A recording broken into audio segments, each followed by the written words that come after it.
సౌర వ్యవస్థలో సూర్యుడికి అత్యంత దగ్గరగా ఉన్న గ్రహం బుధుడు కదా. సహజంగా ఆలోచిస్తే మంట పక్కన ఉన్నవాడికే ఎక్కువ వేడి తగలాలి కదా. అవును, సాధారణ లాజిక్ అదే చెప్తుంది. కాని ఆ ఖగోళ శాస్త్రంలో ఈ సాధారణ లాజిక్ ఎప్పుడూ పనిచేయదు. సూర్యుడికి రెండవ స్థానంలో ఉన్న శుక్రగ్రహమే సౌర వ్యవస్థలో అత్యంత వేడిగా ఉంటుంది.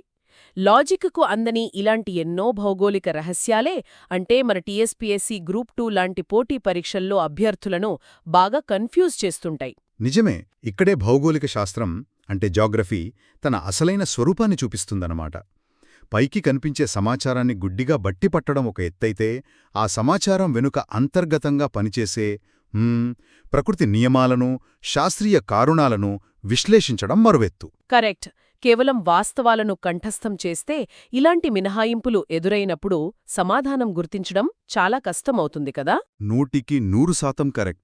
అందుకే ఏంటంటే ఒక సబ్జెక్ట్ను చదివేటప్పుడు దాన్ని కేవలం ఒక సమాచార నిధిలా కాకుండా కార్యకారణ సంబంధాలతో కూడిన ఒక వ్యవస్థలా చూడాలి.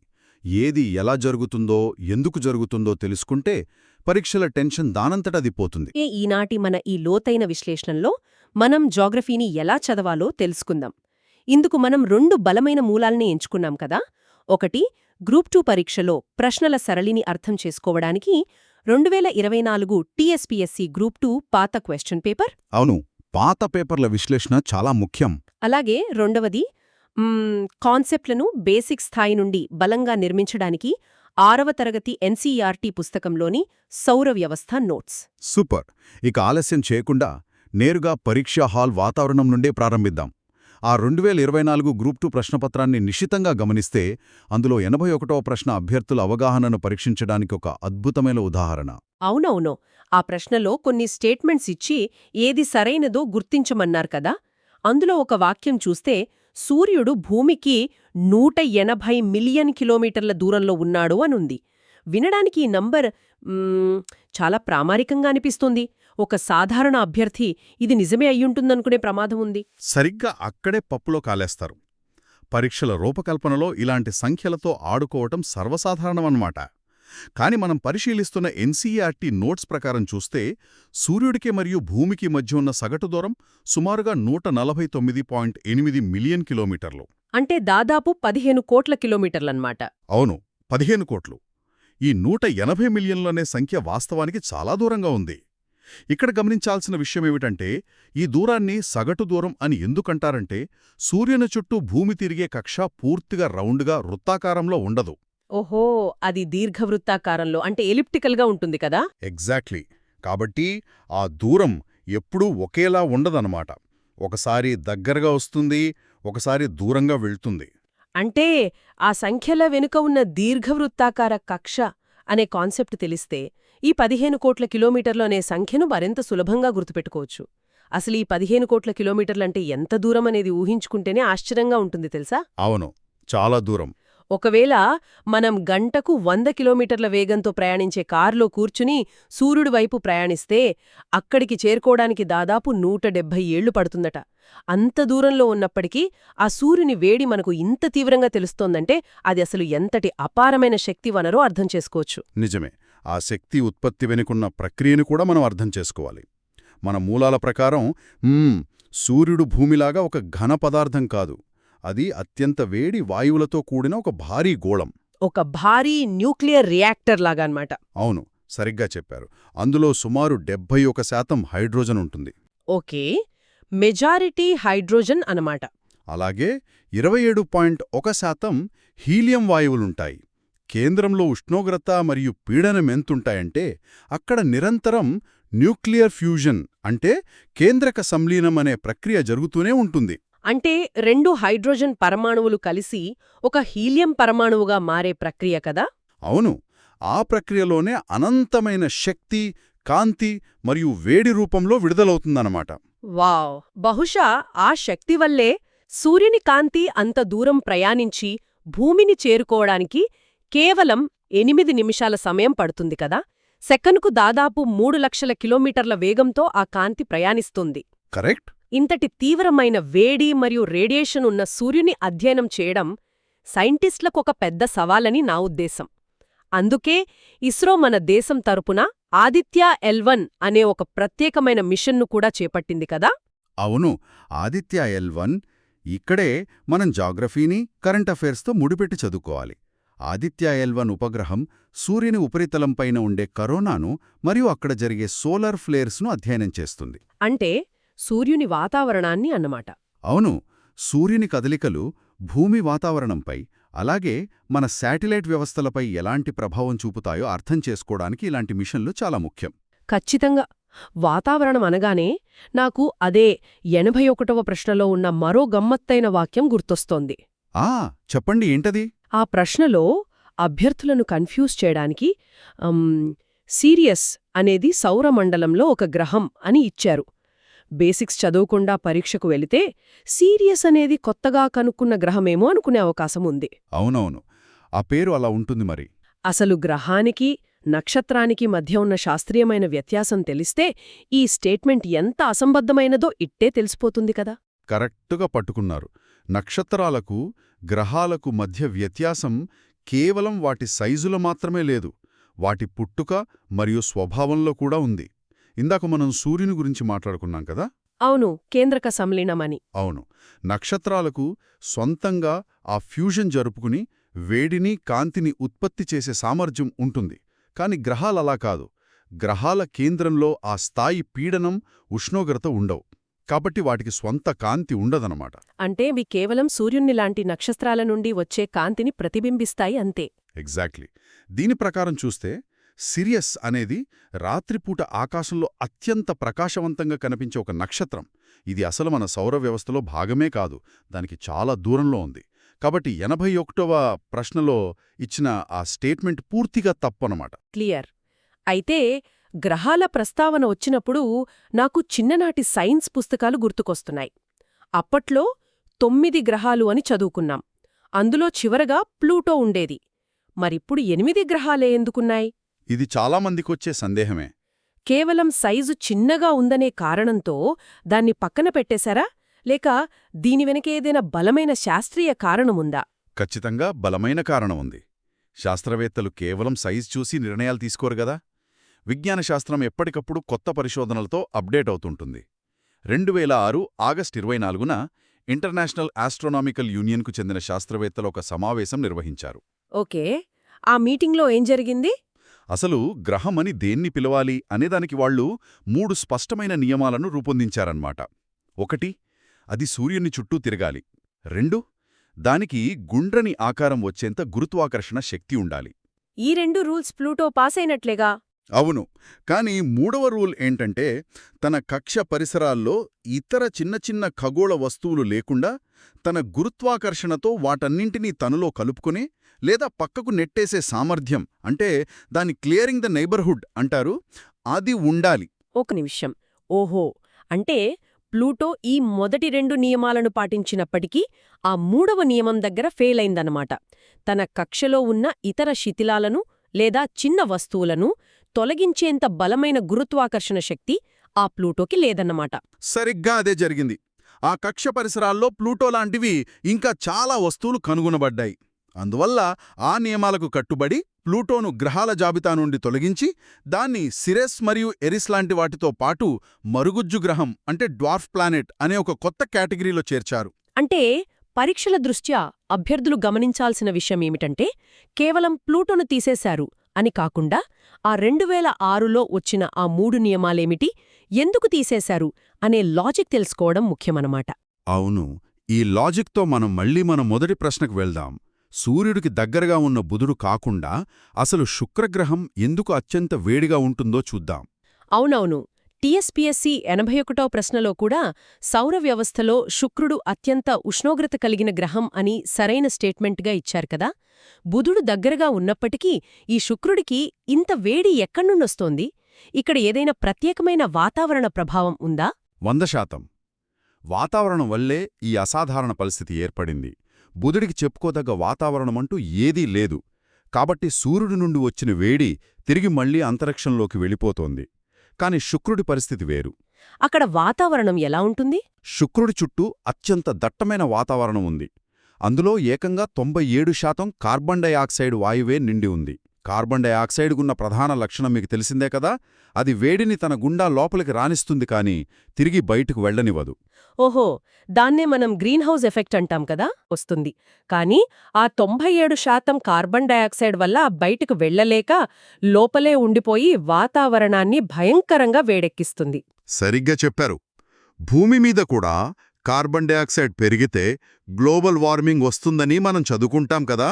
శుక్రుణ్ణి చూస్తే గ్లోబల్ వార్మింగ్ ఎక్స్ట్రీమ్ స్థాయికి వెళితే ఏమవుతుందో మనకు స్పష్టంగా అర్థమవుతుంది. నిజమే, చాలా భయంకరంగా ఉంటుంది. పైగా ఈ శుక్రగ్రహాన్ని ఉదయం మరియు సాయంత్రం నక్షత్రంగా, అంటే మార్నింగ్ అండ్ ఈవినింగ్ స్టార్గా కూడా పిలుస్తారు కదా. భూమి, శుక్రుడు దాదాపు ఒకే పరిమాణంలో ఉండటం వల్ల వీటిని కవలగ్రహాలు అని కూడా అంటారు కదా. అవును, ట్విన్ ప్లానెట్స్ అంటారు. పరిమాణములో భూమికి దగ్గరగా ఉన్నప్పటికీ వాతావరణములో పూర్తిగా భిన్నంగా ఉంటుంది. ఇక్కడ ఇంకో అత్యంత ఆసక్తికరమైన భౌగోళిక వాస్తవం దాగి ఉంది. ఏంటది? శుక్రుడి భ్రమణం మరియు పరిభ్రమణం సమయాలను పోల్చి చూస్తే చాలా విచిత్రంగా అనిపిస్తుంది. శుక్రుడు తన చుట్టూ తాను ఒకసారి తిరగడానికి, అనగా భ్రమణానికి 243 భూమి రోజులు తీసుకుంటాడు. ఒక్క నిమిషం. తన చుట్టూ తాను ఒకసారి తిరగడానికి 243 రోజులా? అంటే శుక్రుడిపైన సూర్యోదయం నుండి తర్వాతి సూర్యోదయానికి 243 రోజులు గడుస్తుందన్నమాట. అవును. మన భూమి మీద అది కేవలం 24 గంటలు మాత్రమే కదా. మరి సూర్యుని చుట్టూ ఒక రౌండ్ వేయడానికి, అంటే పరిభ్రమణానికి ఎంత సమయం పడుతుంది? అది కేవలం 225 భూమి రోజులు మాత్రమే. వాట్? అంటే శుక్రుడు సూర్యుని చుట్టూ 1 సంవత్సరం పూర్తి చేసే సమయానికి తన చుట్టూ తాను తిరిగే 1 రోజు ఇంకా పూర్తి కాలేదన్నమాట. అవును. సౌర వ్యవస్థలో 1 సంవత్సరం కన్నా 1 రోజు ఎక్కువ సమయం ఉండే ఏకైక గ్రహం శుక్రుడు మాత్రమే అన్నమాట. ఇది వింటుంటేనే మెదడుకు పని చెప్పినట్లుగా ఉంది తెలుసా. ఇంకో విచిత్రమేమిటంటే, మిగతా గ్రహాలన్నీ తమ అక్షం మీద పడమర నుండి తూర్పుకు తిరుగుతుంటే, ఆ శుక్రుడు మరియు యురేనస్ మాత్రం వ్యతిరేక దిశలో, అంటే తూర్పు నుండి పడమరకు తిరుగుతాయి కదా. కరెక్ట్. దీన్నే రెట్రోగ్రేడ్ మోషన్ అంటారు. బహుశా సౌరవ్యవస్థ ఏర్పడుతున్న తొలినాళ్లలో ఏదైనా భారీ ఖగోళ వస్తువు ఢీకొనడం వల్ల దాని తిరిగే దిశ అలా మారిపోయి ఉంటుందని ఒక థియోరీ చదివాను నేను.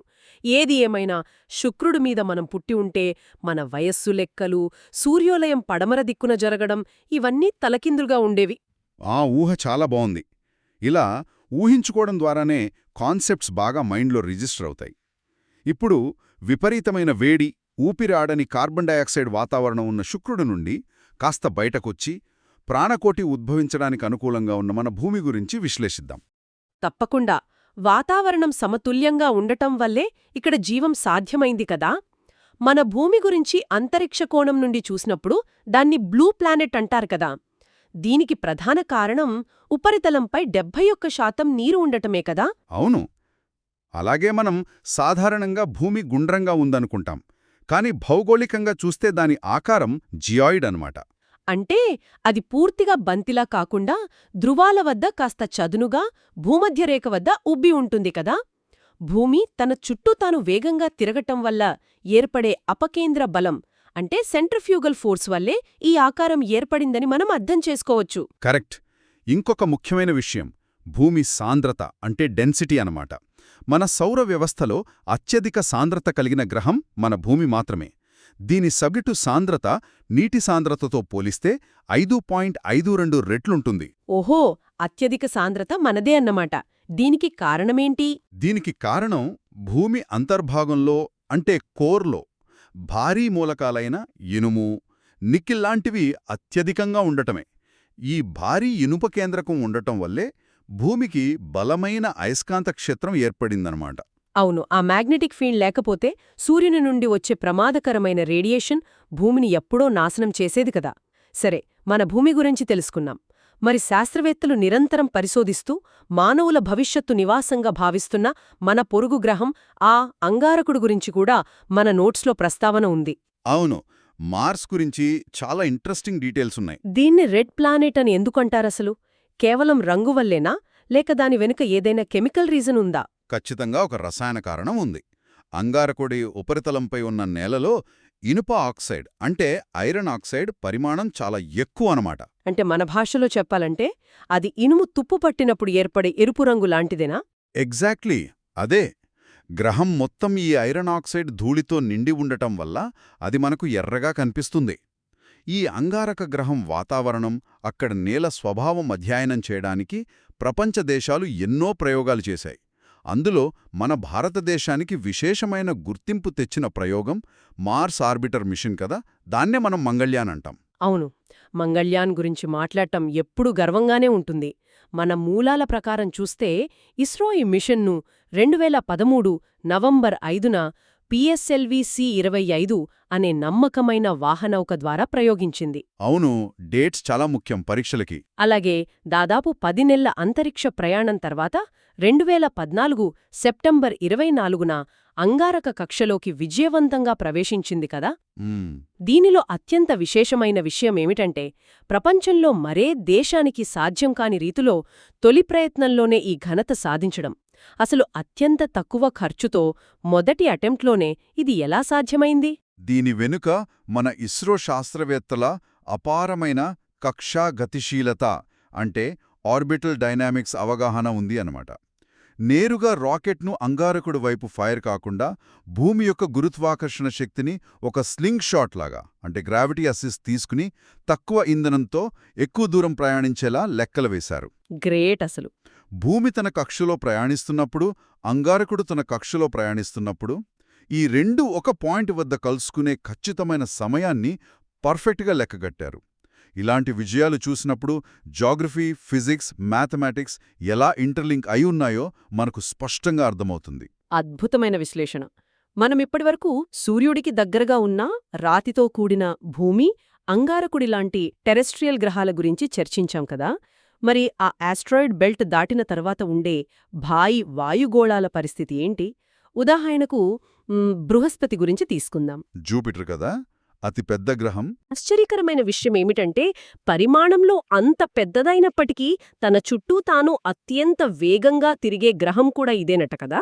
అవును, ఫాస్టెస్ట్ రొటేటింగ్ ప్లానెట్. ఆ వేగవంతమైన భ్రమణం వల్లే బృహస్పతిపైన వాతావరణం ఎప్పుడూ అల్లకల్లోలంగా ఉంటుంది. అంత పెద్ద వాయుగోళం కేవలం 10 గంటల్లో ఒక భ్రమణం పూర్తి చేస్తుందంటే అక్కడ ఏ స్థాయిలో గాలులు, తుఫానులు చెదరేగుతాయో ఊహించవచ్చు. అక్కడ 100 ఏళ్లుగా కొనసాగుతున్న గ్రేట్ రెడ్ స్పాట్ అనేది కూడా అలాంటి ఒక భారీ తుఫానే అన్నమాట. ఆ వాయుగోళాల పరంపరలో శనిగ్రహం గురించిన కాన్సెప్ట్ మరింత విచిత్రంగా ఉంటుంది తెలుసా. సౌర వ్యవస్థలోనే అత్యధిక ఉపగ్రహాలున్న ఈ గ్రహం చుట్టూ అద్భుతమైన వలయాలుంటాయి కదా. కాని నన్ను బాగా ఆకర్షించిన విషయం దాని సాంద్రత. సాంద్రత దగ్గర శనిగ్రహం చాలా స్పెషల్. అవును, భూమి సాంద్రత 5.52 ఉంటే శనిగ్రహం సాంద్రత కేవలం 0.69 మాత్రమే అని మన నోట్స్ చెప్తోంది. ఇదసలు ఎలా సాధ్యం? అంత పెద్ద గ్రహం బరువు లేకుండా ఎలా ఉంటుంది? ఇది అర్థం కావాలంటే మనం సాంద్రత అనే కాన్సెప్ట్ని చూడాలి. శనిగ్రహం రాతితోనో ఇనుముతోనో తయారు కాలేదుగదా. అది ప్రధానంగా హైడ్రోజన్ మరియు హీలియం లాంటి అత్యంత తేలికపాటి వాయువులతో కూడుకుని ఉందన్నమాట. అందువల్ల దాని పరిమాణం పెద్దగా ఉన్నా ఆ ద్రవ్యరాశి వ్యాపించి ఉన్న తీరు వల్ల దాని సాంద్రత చాలా తక్కువగా ఉంటుంది. అంటే నీటి సాంద్రత 1 అనుకుంటే శనిగ్రహం సాంద్రత 0.69, అంటే నీటికన్నా తేలికైనది అన్నమాట. అవును, ఒకవేళ మనం అంతరిక్షంలో ఆ గ్రహం పట్టేంత పెద్ద సముద్రాన్ని సృష్టించగలిగితే శనిగ్రహం మునిగిపోకుండా ఆ నీటిపైన ఒక బంతిలా తేలియాడుతుంది తెలుసా. వావ్, ఈ ఊహ ఎంత చిత్రంగా ఉందో కదా. ఇలా విజువలైజ్ చేసుకుంటే పరీక్షల్లో శనిగ్రహం సాంద్రత గురించి ఎలాంటి కన్ఫ్యూజింగ్ ఆప్షన్స్ ఇచ్చినా సులభంగా గుర్తుపట్టవచ్చు. సరే, గ్రహాల నుండి కాస్త భూమి వైపు, ఈ సమయ గణన వైపు వద్దాం. అంతర్జాతీయ దినరేఖ అంటే ఇంటర్నేషనల్ డేట్ లైన్ అనే కాన్సెప్ట్ అభ్యర్థులకు తరచూ ఒక పజిల్లా ఉంటుంది కదా. అవును, చాలామంది కన్ఫ్యూజ్ అవుతుంటారు. తూర్పు నుండి పడమరకు వెళితే ఒకరోజు కోల్పోతాం, పడమర నుండి తూర్పుకు వస్తే ఒకరోజు కలుపుతామని చదువుతుంటాం. అసలు ఈ రోజు కోల్పోవడమేంటి? ఇదంతా భూమి తన అక్షం మీద పశ్చిమం నుండి తూర్పుకు తిరగడం వల్ల ఏర్పడే భౌగోళిక ఏర్పాటన్నమాట.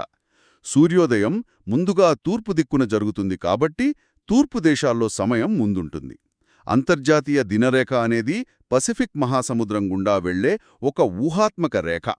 ఓకే, ఒక ఇమాజినరీ లైన్ అన్నమాట. అవును, మీరు ఆ రేఖకు తూర్పు వైపున అంటే అమెరికా వైపు సోమవారముంటే పశ్చిమ వైపున అంటే ఆసియా వైపు అప్పటికే మంగళవారం ఉంటుంది.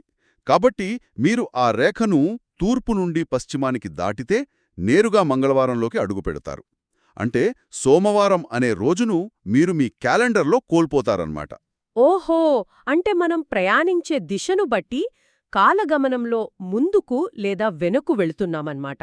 సమయానికి సంబంధించిన మరో సూక్ష్మమైన భౌగోళిక అంశమేమిటంటే ఒక సాధారణ రోజుకు ఒక సౌర దినానికి అంటే సోలార్ డేకు మధ్య ఉన్న తేడా.